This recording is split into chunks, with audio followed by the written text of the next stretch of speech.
Holiday presents, in the red corner, the undisputed, undefeated Weed Whacker Guy. Champion of hurling grass and pollen everywhere. And in the blue corner, the challenger, extra strength Holiday. Eye drops that work all day to prevent the release of histamines that cause itchy allergy eyes. And the winner by knockout is Holiday. Holiday, bring it on. It is one of my favorite things when there's like a Vegas spot that's both equally for tourists and for locals. And the Pinball Hall of Fame definitely fits that description. So today in CityCast Las Vegas, my co-host Dayvid Figler took me to the Pinball Hall of Fame and gave me a bag of quarters. And we're going to tell you how it went. It's Monday, June 2nd. I'm Sarah Lohman, and here's what Las Vegas is talking about.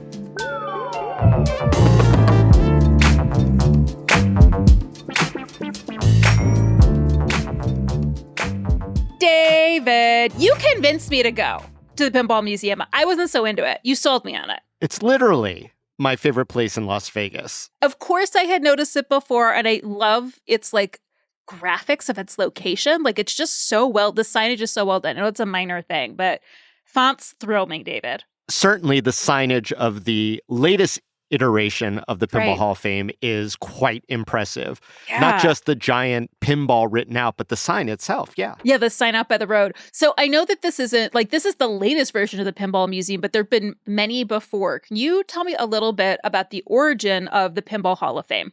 Sure, real quick. It's the brainchild of a fella named Tim Arnold. He's a Michigander who came out to Las Vegas many decades ago. Fellow Midwesterner. Yep. And he takes care of machines. Like that's where he kind of made his career. And he started collecting broken down pinball machines, started repairing them because it was his true love. He likes to tinker.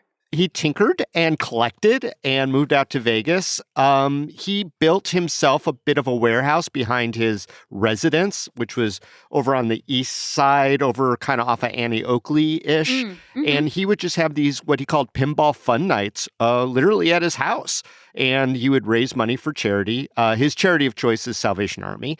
And these were sort of legendary, almost notorious in that they weren't really promoted. You had to know to know. Sometimes they put up a little wooden sign on the road that said pinball tonight, and the word had to travel. Yeah, this was kind of before texting was so prevalent. Maybe you get a pager from it. But anyway, I finally got one notice from my friend Checo told me it's like it's on. And so we all met over like there. When, in the 90s? Oh my gosh. It would have to be the late 90s, early aughts. Okay. And I met Tim, who looks exactly like someone you think who would collect pinball machines. What do you he's got a mean? ponytail and he's got big glasses. And when he works on the pinball machine, he puts like jeweler glasses on top of his glasses. And he then moved that to his first location, which was right by the Tropicana Cinemas off Tropicana and Eastern. He then got a bigger location, a little bit closer to UNLV on Tropicana near Spencer. And at one point he had an outpost over at the Riviera Hotel, which was short-lived. And then he wound up in the current space, which is by the Las Vegas sign. Yeah, and it is also by the airport, and it looks like it was a former like airplane hangar or helicopter hangar or something. It is a vast like warehouse of a space when you walk in. Yeah, absolutely. This is the biggest one, though, and he has so many pinball machines. I think he has every pinball machine that one of the originators of the modern pinball machine, Gottlieb, ever made.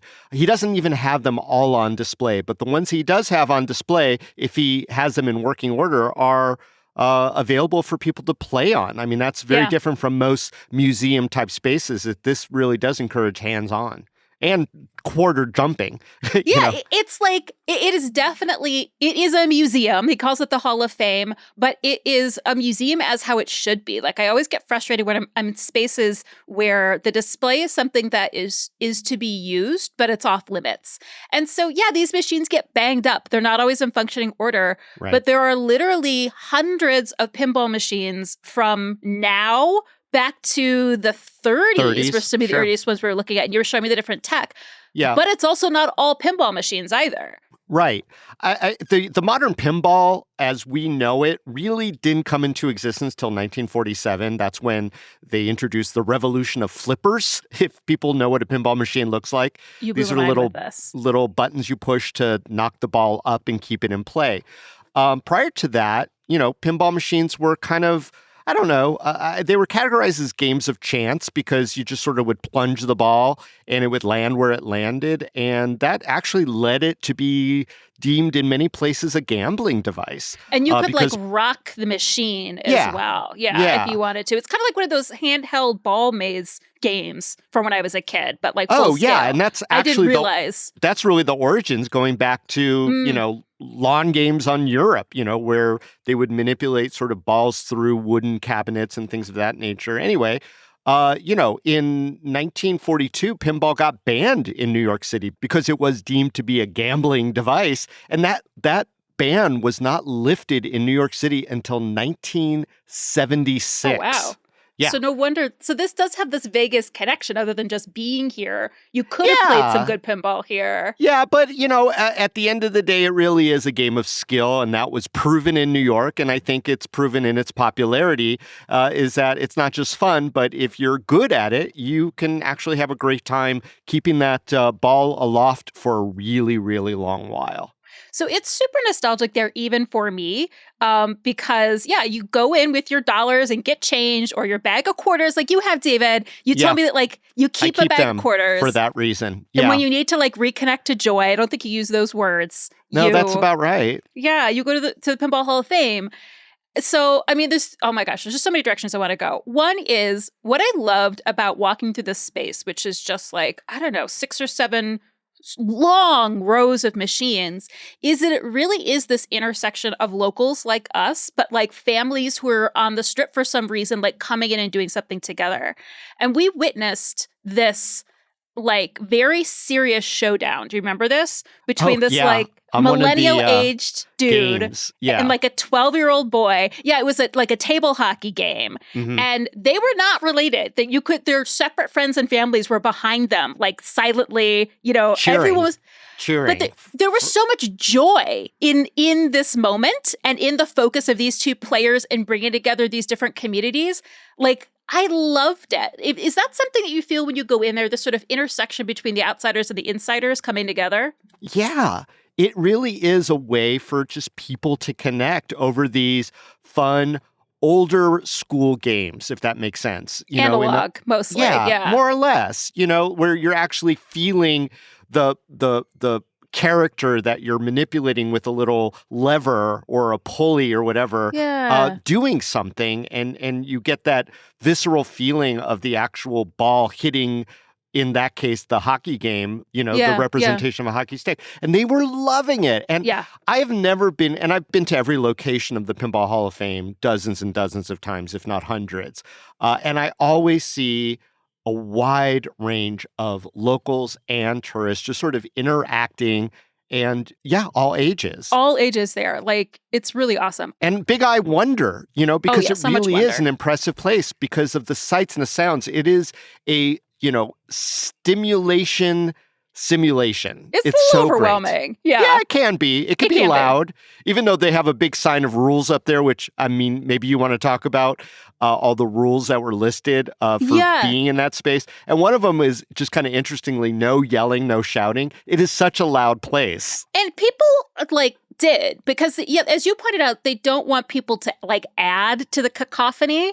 Correct. The one that caught me was if a ball is stuck, gently shake the machine. So they don't want you kicking it or smacking it, but they do acknowledge that that's a part of the process. Is the body English, as we like to call it. Give it a little jiggle. There were also a variety of vending machines. I got myself a big old wad of gum when I first walked in. Yeah. If it's coin op, Tim Arnold has it there. Has it, exactly. Yeah.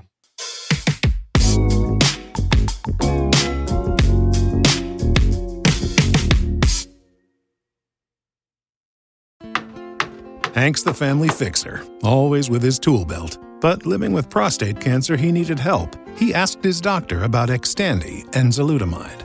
Xtandi 40 milligram tablets treats men with prostate cancer that has spread to other parts of the body and responds to a medical or surgical treatment to lower testosterone. Xtandi may cause serious side effects: seizure, a brain condition called PRESS, allergic reactions, heart disease that can lead to death, falls and bone fractures, swallowing problems, or choking that can lead to death. Stop Xtandi and get medical help at once if your face, tongue, lip, or throat start swelling. Tell your doctor at once if you faint, have a seizure, quickly worsening headache, decreased alertness, confusion, vision problems, chest pain or discomfort, or shortness of breath. Xtandi can cause harm to an unborn baby or miscarriage. Use birth control during and 3 months after Xtandi. Common side effects include muscle and joint pain, feeling unusually tired, hot flashes, constipation, less appetite, diarrhea, high blood pressure, bleeding, falls, fractures, and headache. Talk to your doctor and visit Xtandi.com. This episode is brought to you by Progressive Insurance. Do you ever find yourself playing the budgeting game? Well, with the Name Your Price tool from Progressive, you can find options that fit your budget and potentially lower your bills. Try it at Progressive.com. Progressive Casualty Insurance Company and Affiliates. Price and coverage match limited by state law. Not available in all states. Can you talk to a couple of the more well-known pinball machines that they house? Yeah, I mean, famous depends on, what you consider to be the glory era of pinball. So he has ample pinball machines. Again, he has almost all the Gottlieb machines, and most of them are on display from the 50s and 60s. And so Bally's was a big pinball machine maker, which I did not realize. Yeah, Bally's was... Bally's, yeah. Yeah, and probably the most famous, actually the first big famous pinball machine, which was the first one licensed from a movie, was The Wizard, which had tie-ins to the movie Tommy by The Who. And so that machine came out in 1975, and at the time, probably the most popular pinball machine anywhere because, Tommy played pinball, and now you could play the Tommy pinball machine. Yeah, that was the machine that he played in the movie. Ish, yeah. Not the one, but it was... Yeah, the Wizard. Yeah. And then there, right next to that is another famous pinball machine, Elton John's Captain Fantastic and the Brown Dirt Cowboy, which came out the next year, which is another, Elton John famously was the pinball wizard in the movie Tommy. So, those two tie-ins are there.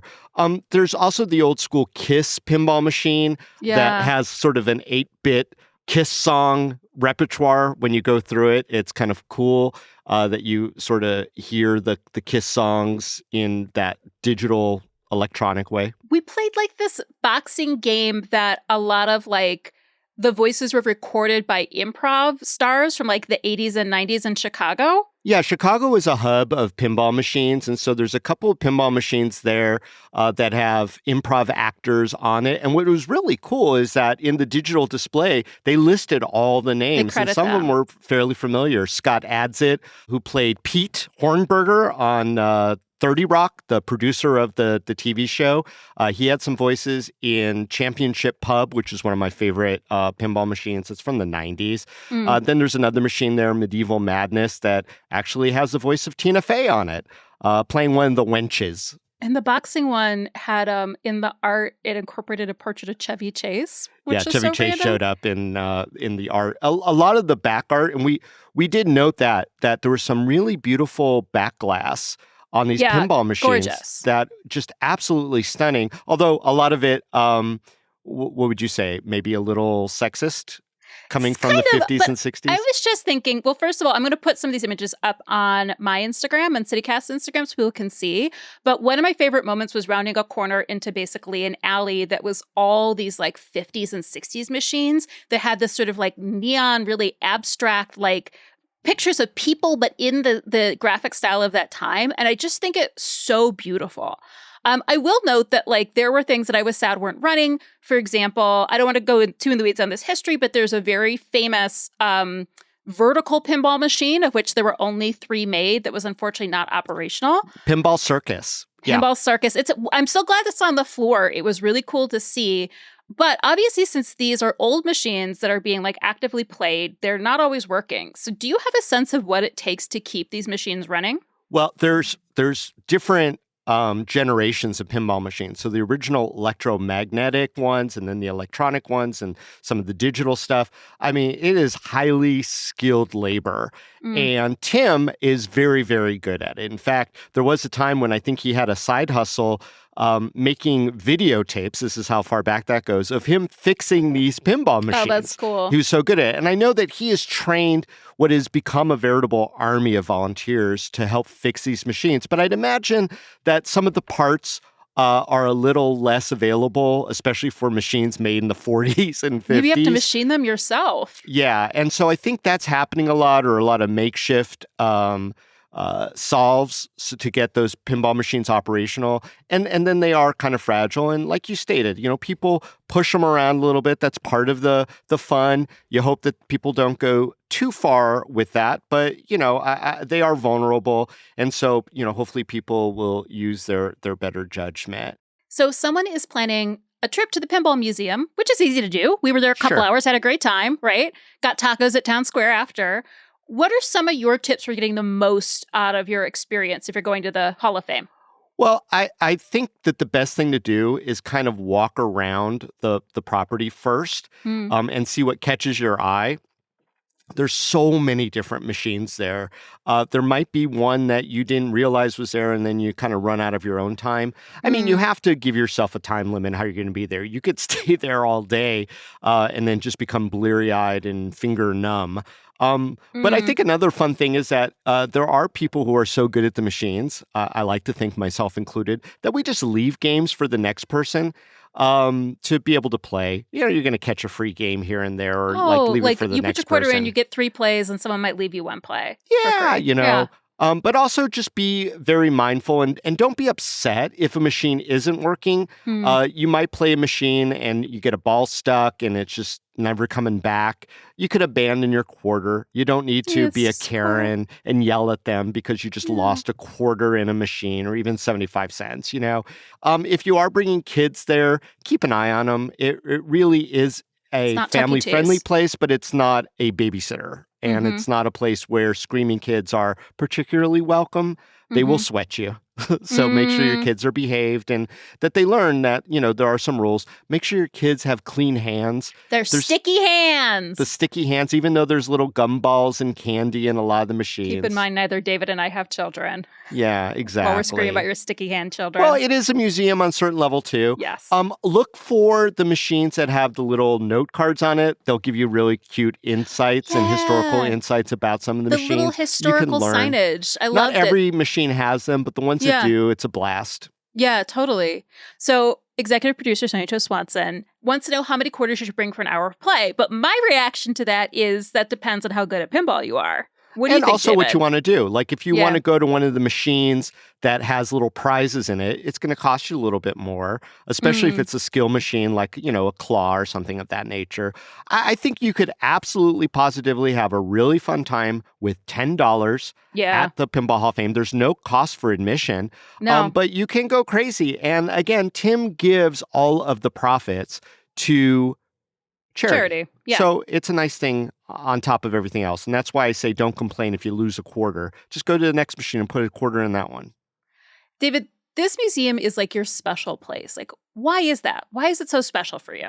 Well, it's so easy to just immerse in both nostalgia, but also be present in, trying to do well on a pinball machine, which has always been fun. I remember when I grew up, there was a little supermarket that was less than a block from my house. And, those supermarkets don't really exist anymore. But it was a big space and it always had a pinball machine and a video game in it. And so I remember my Fireball pinball machine and my Space Invaders video just game. Took me back to playing Teenage Mutant Ninja Turtles when my mom shopped at our local chain grocery store in Cleveland. That's so funny. And to me, that was, I don't want to say a simpler time. I think that's, pretty cliche, but it was definitely a time with less pressures, right? Yeah. On you because you're a kid. And so, is it like reliving your childhood to a certain degree? Yes. Am I proud of being a good pinball player now? Yes. Do I enjoy just sort of the zen of it? I do. I really think it is kind of zen. And I like some of the pinball machines that have a pattern where you are going through basically a quest to get to the end. It's very much like, you complete the task and then a new task will emerge and then you get to the end and then you're the champion of the machine and you get your name. I will give to you to post on your Instagram a picture of me being champion of the world on the Attack from Mars pinball machine. It was a fine moment for me at the Pinball Hall of Fame, and one I will always treasure. But yeah, I mean, it's just a fun place to share, the both nostalgia and like just the mechanical intrigue of these machines. They are so intricate, and there are so many aspects to it that are like living art in a lot of ways. Yeah, Art totally. and technology together, and who wouldn't be attracted to that? Oh my God. I know we should You know wrap what I up, also but love, what? Sarah? We're so excited. I love seeing someone about my age or even a little younger with their kid teaching them Yeah. pinball, putting them on a little step stool and watching the kid who is probably very used to Nintendo and Switch and whatever other high-tech games there are, just enjoying a friggin' pinball. Analog experience. It's so They cool. had some of the ones they were working on because it's like also an active shop too, like machine shop. They had the backs open. And that was also so cool to see. And they even had some of the art from machines they weren't using for sale. There was like a light up the Operation Game backboard that I should have bought for $100. So there's just, I don't know. It's one of these things where it's a very official space, but it's also this very like casual, unexpected, like what are you going to discover when you're there kind of space too. It's unexpected in so many ways. There are times when you could actually see somebody working on the pinball machine, and it's fascinating. Yeah, so cool. Dayvid, thank you for a lovely afternoon. It was my pleasure, Sarah. I love sharing that space with friends, and I'm glad you got out of it what I hoped you would. Listeners, don't go anywhere. In just a moment, we have a sneak peek into a bonus episode coming out later today. Our sponsor, the Nevada State Museum, is sharing information about the exhibit, The Old Spanish Trail, Connecting a Network of Paths. This episode will be dropping later this afternoon, so make sure to check it out. Have you had any conversations with any representatives from the Paiute band out here? What are their thoughts about the display or just any kind of general conversations you've had with them about the Old Spanish Trail? Well, it was really important to include them. So for the opening, I had them bless the exhibit. And they came out and did a wonderful ceremony. And they know of the sort of the trade that happened early on in their history. And I also wanted to run by them. There's another piece in the exhibit that we discovered in our collections that we did not know that we had. And it was an early dictionary of Paiute words from a settler that settled in the Las Vegas area. And he recorded early words of the Paiute language. And so I invited some of the elders, and they took a look at this dictionary. It was all handwritten in a journal, and they were just floored. They said, "Oh yeah, I remember my grandmother saying this word," or I've never heard of this word ever. And so it's a really important document that's included in the exhibit.